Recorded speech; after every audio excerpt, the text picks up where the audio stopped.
Bueno, John Magdaleno nos acompaña. John, muchas gracias por estar con nosotros. Gracias, Carlos, un placer.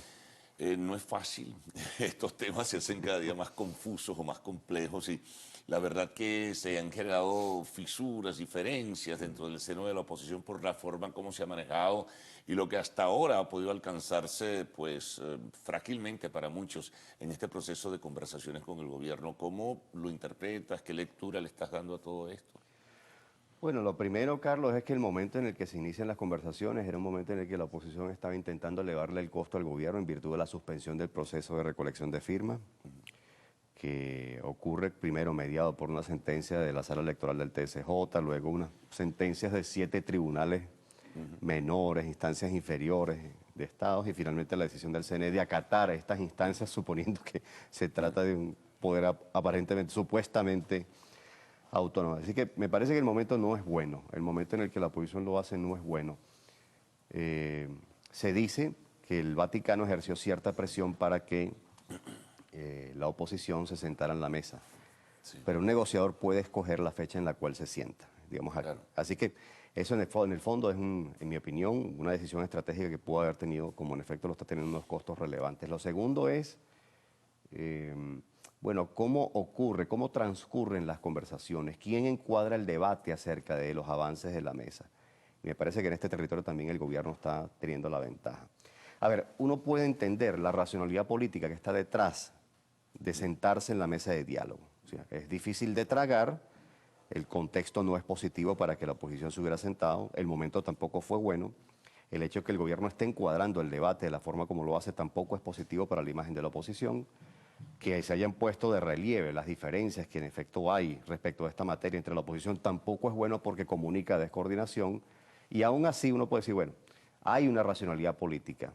Quizá el logro más importante O es haces que... unas concesiones iniciales porque tienes un as bajo la manga que luego vas a sacar en el camino. Bueno, Claro, pero el punto de fondo es, en efecto, una negociación contra un régimen que está siendo acusado de autoritario abiertamente, ya no solo en la conversación cotidiana, me refiero en foros internacionales, revistas académicas internacionales, es decir, hace tiempo se está calificando el gobierno venezolano de autoritario. Es decir, sentarse con un régimen de esa naturaleza por lo menos tiene que estar precedido de algunas precauciones, por ejemplo, simetría en las comunicaciones a la hora de encuadrar los avances o comunicar los avances respecto de la mesa. Segundo, tiene que estar precedido de un esfuerzo importante por parte de técnicos, de profesionales, de expertos acerca de qué y cómo negociar. Yo me imagino que hay profesionales detrás sí, bueno, en el uno puede equipo, imaginar, ¿no? como parte del equipo de soporte de la mesa, yo me imagino que hay profesionales detrás de esto. Pero si eso es así, entonces valdría la pena robustecer, vamos, el trabajo de soporte técnico. En tercer lugar, uno se pregunta, en virtud de lo que ha ocurrido con este episodio y otros episodios anteriores, no solo respecto de la mesa de diálogo, sino respecto del desempeño de la oposición no preparó estos escenarios que eran quizá los más probables. Es decir, hoy en día sabemos que el referéndum revocatorio es lo más probable, pero es lo menos probable. Sí. Es decir, no es lo más probable que ocurra un revocatorio este año.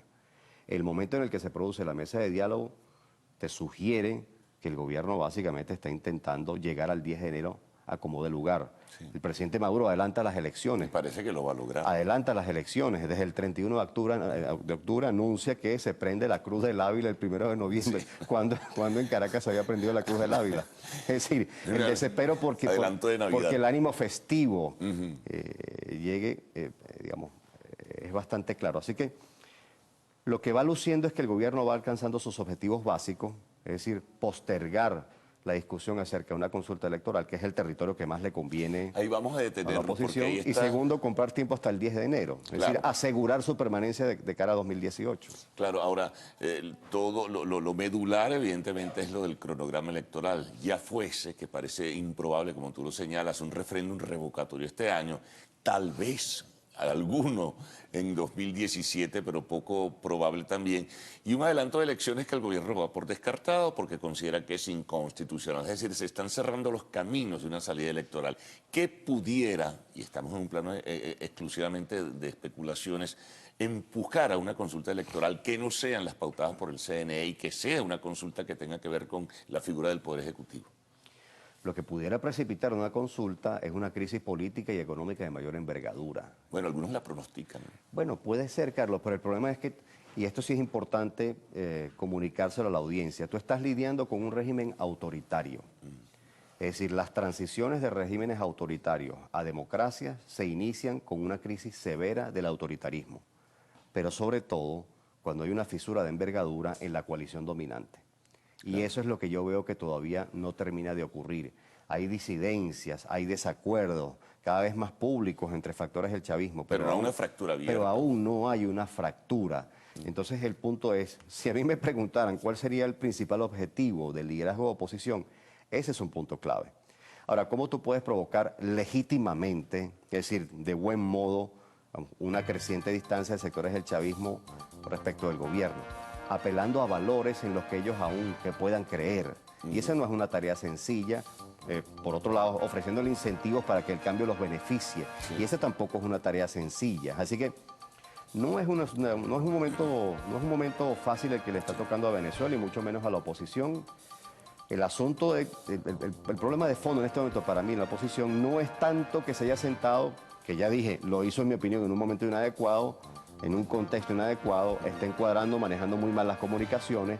Tú no puedes conceder al otro que en un documento conjunto se hable desde su territorio discursivo. Tú tienes también que poner tu territorio los códigos que maneja el gobierno. Claro, boicot, personas detenidas. Es decir, pero... Y el caso de los presos políticos, por ejemplo, John, ¿cómo lo ves? Se aborda, claro, por ahora de manera muy tímida, ¿no? El de la crisis humanitaria, bueno, sí, aceptan que deben abrirse canales de ayuda humanitaria para Venezuela, pero el caso de los presos está allí, ¿no? Y lo del Amazonas genera problemas y, en fin. Bueno, claro, pero de vuelta, el gobierno lo que está comunicando es la idea de que está dispuesto a hacer concesiones siempre y cuando no se toque el asunto medular, que es el de la convocatoria temprana a una consulta electoral. Así que el desafío de la oposición es, por un lado, elevarle el costo al gobierno por presentar en estas primeras de cambio concesiones tímidas. ¿Qué significa eso? Bueno, en mi opinión sí fue un error, y lo digo de forma constructiva. Fue un error haberse sentado en la mesa y haber desactivado la presión. Es decir, cuando tú te vas a sentar con un adversario que está cometiendo violaciones, tú tienes que elevarle los costos de esas violaciones.